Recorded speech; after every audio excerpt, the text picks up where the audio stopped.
My husband Peter and I are on a big protein diet, and one of his favorite recipes of mine is crying tiger. So start off with marinade, which consists of black pepper, kosher salt, chopped garlic, mudgy or low sodium soy sauce, fish sauce, half of a lime that's juiced, brown sugar, sesame oil. Mix all the marinated ingredients together and rub all over the steak. In this case, I love using tri-tip. Put aside to marinate for 15 minutes, but ideally overnight if possible. In a cast iron pan or oven-proof pan, heat to medium-high, add cooking oil and butter. Sear tri-tip fat side down for 3 minutes and then flip over and cook for another 3 minutes.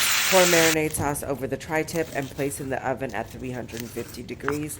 You want to roast it for 12 minutes per pound, but ideally you need to use a thermometer. Now we're going to make the crying tiger sauce, which consists of chopped green onions, chopped shallots, chopped cilantro, chopped Thai chili peppers. Like ours spicy, so we use a quarter cup, but really it's up to you.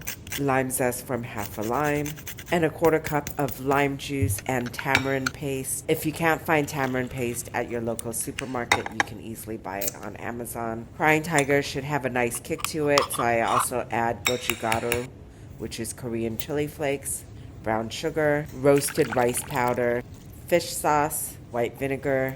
Mix everything together, then add coconut water. Set it aside and let it sit so all the flavors can infuse together. Once your steak is ready, make sure to let it rest. For my tri-tip, I try to let it rest for at least 10 to 15 minutes. This recipe is so good that my family requests this every single week.